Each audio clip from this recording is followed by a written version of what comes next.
جا جائے. یہ آنکھوں کو بے پرواہ نہ چھوڑو, یہ کانوں کو بے پرواہ نہ چھوڑیں. مجھے کیوں سننا ہے حرام؟ اللہ نے کان اس لیے نہیں دیے. سننا ہے تو تلاوت سنیے, نعتیں سنیے, علماء اہل سنت کے عاشقان رسول علماء کے بیان سنیے. اور تیسری چیز زبان. نبی پاک علیہ الصلوۃ والسلام سے ایک بار سوال کیا گیا. ایک صحابی نے پوچھا, حضور آپ مجھ پر سب سے زیادہ کس چیز کا خوف رکھتے ہیں؟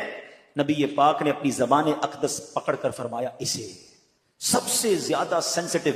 آپ کو پتا ہے جسم کے باقی اعضاء تو اوپن ہیں, زبان وہ ہے جس کے 32 پہرے دار ہیں, اور کسی باڈی پارٹ کے 32 پہرے دار نہیں ہیں. 32 دانتوں سے کنٹرول کیا گیا اس کو, مگر وہ 32 پہرے داروں کو توڑ کر بھی جب چلتی ہے نا تو پتہ نہیں کسی کا گھر توڑ دیتی ہے, کسی کا دل توڑ دیتی ہے, کسی سے جھگڑا کر دیتی ہے, کسی سے پارٹنرشپ ختم کر دیتی ہے, بیوی کو طلاق دے دیتی ہے. زبان کیا کچھ نہیں کر سکتی. خدا کی قسم یہ نعمت بھی کمال کی ہے. اگر اس نعمت کا صحیح استعمال کر لیا جائے تو بیٹھے بیٹھے نیکیوں کا انبار لگ سکتا ہے. سب مل کر کہیے سبحان اللہ, کہیے الحمدللہ, اللہ اکبر. کتنی دیر لگی؟ 30 سیکنڈ بھی نہیں لگے. بیٹھے بیٹھے کیا کما لیا پتا ہے آپ کو؟ اللہ کے نبی علیہ الصلوۃ والسلام کے سچے وعدے ہیں. جو ایک بار سبحان اللہ کہے جنت میں درخت لگا دیا جاتا ہے. ایک بار الحمدللہ کہے جنت میں درخت لگ گیا. ایک بار اللہ اکبر کہے جنت میں درخت لگ گیا. افضل الذکر کہا گیا لا الہ الا اللہ. میں بیٹھا رہوں لا الہ الا اللہ پڑھتا رہوں, بیٹھا رہوں سبحان اللہ پڑھتا رہوں, بیٹھا رہوں اللہ اکبر پڑھتا رہوں. نبی پاک فرماتے ہیں جنت کے خزانوں میں سے, جنت کی کیاریوں میں سے اگر کسی کو کچھ چننا ہے تو لا حول ولا قوت الا باللہ پڑھ لے. یہ جنت کے خزانوں میں سے خزانہ ہے. حدیث پاک کا مضمون ہے. کتنا آسان ہے, واقعی کمال کی نعمت ہے. لیکن پرابلم یہ ہے اس نعمت کا صحیح استعمال نہیں کر رہے. اس نعمت سے کوئی فائدہ اٹھانے کی بجائے گناہ کر رہے ہیں, گالیاں دے رہے ہیں, بے حیائی کی باتیں ہو رہی ہیں, غیبتیں ہو رہی ہیں, جھوٹ بول رہے ہیں. نہ کریں ایسا, مارے جائیں گے. یہ زبان گناہوں کے انبار لگا دیتی ہے. کسی کا دل توڑنے سے پہلے سوچو کہ تلوار کا زخم تو بھر جائے گا, زبان کا زخم نہیں بھرتا ہے. آپ زندگی میں کئی بار بول کر پچھتائے ہوں گے کہ یار کاش چپ رہ جاتا. کبھی خاموش رہ کر نہیں پچھتائے ہوں گے. ہاں بول کر یار کیوں بول دیا, دشمنی ہو گئی, رشتہ ٹوٹ گیا, پارٹنرشپ ختم ہو گئی, غصے میں یار نکل گیا زبان سے, تو پہلے سوچتے نا. یہ جو دعوت اسلامی کے ماحول میں بڑا پیارا ایک نعرہ امیر علیہ سنت لگاتے ہیں. کیا نعرہ ہے؟ پہلے تولو بعد میں بولو. یہاں تو احساس ہی نہیں, ہم تو بولنے کے بعد تول رہے ہوتے ہیں. صحیح بولا غلط بولا, پہلے تولنا تھا نا. تو کاش یہ احتیاط نصیب ہو جائے. تو ان 3 چیزوں کو بچائیے گناہوں سے, آپ بہت سارے گناہوں سے بچ جائیں گے. ویسے اور بھی چیزیں ہیں, لیکن اگر آپ ان 3 چیزوں پر کنٹرول کرنے کا ذہن بنا دیا کہ آنکھ سے حرام نہیں دیکھوں گا, کان سے حرام نہیں سنوں گا, زبان سے حرام نہیں بولوں گا, ان تینوں کو اچھے کاموں میں استعمال کروں گا. قرآن کہہ رہا ہے اے ایمان والو اللہ سے ڈرو جیسا ڈرنے کا حق ہے. لیکن اب اگلا حصہ, اللہ اکبر ولا تموتن الا وانتم مسلمون. تمہیں اس حالت میں موت نہ آئے کہ تم مسلمان نہ ہو. مرنا ہے تو ایمان کے ساتھ مرنا ہے. یہ بڑا نازک مرحلہ ہے. لوگ کہیں گے جناب اس میں کیا بڑی بات ہے, میں ہوئی مسلمان, مروں گا تو مسلمان ہی مروں گا نا. اتنا آسان نہیں ہے. ہاں آؤ پہلے پیران پیر کا ذکر کرتے ہیں. غوث پاک تو ولیوں کے سردار ہیں نا, ان کے صدقے انشاءاللہ ہمارے ایمانوں کی حفاظت ہوگی. مگر سنو پیران پیر کا عالم کیا ہے, خوف خدا کا عالم کیا ہے. شیخ عبد القادر جیلانی کو ایک بار حرم کعبہ میں دیکھا گیا, کنکریوں پر سر رکھے ہیں اور رب العزت کی بارگاہ میں دعا کر رہے ہیں, اے رب کریم مجھے بخش دے, اگر میں سزا کا حقدار ہوں تو بروز قیامت مجھے اندھا اٹھانا کہ نیکوکار لوگوں کے سامنے شرمندہ نہ ہوں. خوف خدا اس کو کہتے ہیں. یا ایھا الذین آمنوا اتقوا اللہ حق تقاتہ, اللہ سے ڈرو جیسا ڈرنے کا حق ہے. ارے میں گناہگاروں کا سردار, مجھے شرم نہیں آتی اپنے اعمال پر. وہ ولیوں کے سردار ہیں اور اللہ سے کہہ رہے ہیں یا اللہ اگر میرے گناہ زیادہ ہیں تو اندھا اٹھائیے, میں شرمندہ نہ ہو جاؤں. آئے ہائے, یہ ہوتے ہیں اللہ والے. آگے سنو غوث پاک, اگلی آیت ہے نا وَلَا تَمُوتُنَّ إِلَّا وَأَنْتُمْ مُسْلِمُونَ. اس آیت کا اگلا جز سنو. میرے پیران پیر کو کیسا خوف تھا. ایک بار عید کا دن ہے, غوث پاک کہہ رہے ہیں, لوگ کہہ رہے ہیں آج عید کا دن ہے, عید کا دن ہے. عبد القادر کے لیے عید کا دن وہ ہوگا جب اپنا ایمان سلامت لے کر دنیا سے جائے. ان کو اتنی فکر ہے ایمان پر موت کی کہ قبر میں ایمان سلامت لے کر جانا. جب مجھے اور آپ کو یہ فکر ہے, آپ کو پتا ہے ساری زندگی روزے رکھے, ساری زندگی نمازیں پڑھی, صدقہ خیرات حج, ساری زندگی نمازیں پڑھی, اور اگر مرنے سے پہلے ایمان چلا گیا نا تو یہ سب کچھ زیرو ہو جائے گا. حدیث پاک میں آتا ہے ہر بندہ اس حالت پر اٹھایا جائے گا جس پر مرے گا. اب یہاں 2 باتیں ہیں, ایمان پر مرے گا تو ایمان پر اٹھایا جائے گا,